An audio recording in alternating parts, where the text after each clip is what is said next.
But with the inception or the introduction of AI, since AI landed, business has been terrible for these guys. Hi guys, welcome to another wonderful episode of Tech Talk with me, Wilbert, as always bringing you tech news from across the globe.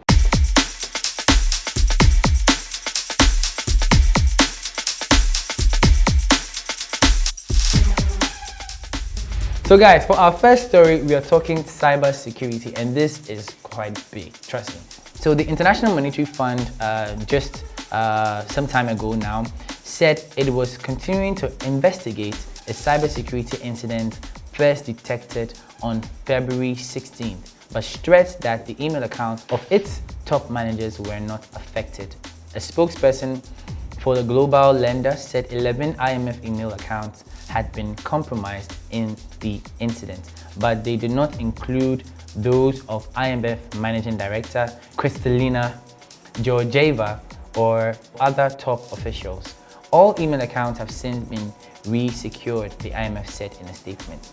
So the investigation determined that 11 IMF email accounts were compromised, the IMF said, adding that those accounts have been resecured and there is no indication of further compromise. A decision was made to disclose this incident, that's the IMF's first since 2011, given the global lender's commitment to transparency and as a reminder to its staff to ensure strict adherence to cybersecurity practices.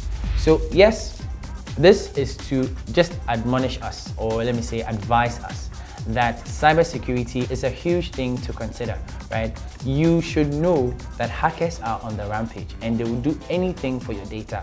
Almost all the apps that we use, right? Almost all the services that we use on a daily basis are connected to our emails, connected to our phone numbers. So if someone is able to get access to any of these, right, your phone number or your email account, the probability that they may be able to access other things or get into your bank account is pretty high. So all of us should maintain a high level of security when it comes to our data. This is the IMF. I mean, this is the world's top lending organization. Be extra careful, right, and extra cautious about how you handle yourself online. Be very mindful of this particular habit of clicking any link that you find because you find it interesting, right? Some hackers might be using these links to get your information, phish, get access to your network. A lot of people's WhatsApp accounts have been hacked. WhatsApp has two-factor authentication. So does Facebook, Instagram, Twitter. Every social account that we have does have two-factor authentication. So turn it on. Do not continue to use. As long as you've been watching this channel, do not continue to use your account if you have not turned on any of these security functions, because you are just making yourself susceptible or prone to attack from hackers. So for our next story, we're talking AI, and trust me, AI is wreaking havoc on industries. And this time, we're going to be talking about the creative giant Adobe. If you know Photoshop, they're the brains behind Adobe Audition, Photoshop, Illustrator, right? InDesign. These guys have done amazing because of their creative suite of tools that you can use for various creative purposes, right? For animation, for editing videos and all that. But with the inception or the introduction of AI, since AI landed, business has been terrible for these guys. Because I mean, if you wanted to create a poster, if you wanted to make a logo, what you need to do is to contact a graphic designer or some creative individual. But then with the inception of AI, now there are wonderful sites that you can just key in what you want and this AI will generate it for you. So that would mean that you don't need a graphic designer to some extent. If there are no graphic designers, that means that there is no need for creative tools anymore. So this is making interest in the usage of Adobe decline, and because their investors are feeling that Adobe is not doing too much or too well with the integration of AI into their services.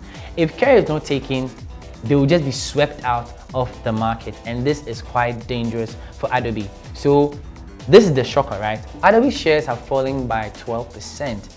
And this is reinforced by concerns about rising competition for the company's creative suites, including Photoshop. And this has really disappointed investors. So yes, of course, AI is coming for all the market leaders in medicine, in research, right? Even in schooling, right? Whatever, education. AI is really causing a major disruption, and all the market leaders will be toppled if they don't move quickly and swiftly to integrate AI into what they do. This makes our life easy. AI is really causing havoc. It has its goods, it has its positives, but what do you think about these stories? What other industries do you think AI will soon wipe out? Are you in that particular industry? How do you feel about this? And how are you preparing yourself to be able to manage such a situation in the event that it actually happens, right? This is a good time to learn AI, especially with regards to what you are doing. If you're in the creative space, if you're into medicine, if you're into engineering, if you're a researcher, try and find the AI components that you can integrate into your work so that you are not left behind. So Elon Musk's AI, that is Grok, is going to be open source very soon. This means that it's going to have open access to everybody. Now, we cannot tell which aspects of Grok, which is their own AI, just like how OpenAI has ChatGPT, right? We do not know which particular aspects of Grok would be made open source. But then, according to the story, xAI released Grok last year, which was arming it with features including access to real-time information and views undeterred by politically correct norms. So Elon Musk, who didn't elaborate on what aspect of Grok he planned to make open source, helped co-found OpenAI, that's ChatGPT creators, with Sam Altman nearly a decade ago as a counterweight or as a competitor to Google's dominance in artificial intelligence. But then OpenAI, which was previously open source, has now become closed source, which is a shift of focus now to maximize profits for Microsoft. Max alleged in a lawsuit filed last month. Elon Musk seems to be a very benevolent person, and he wants to make Grok and all, the brilliance that it brings very much available to developers so that they can also create things out of it, right? I think this is a good move. Take it from me. AI will become the world's biggest industry, backed by robotics.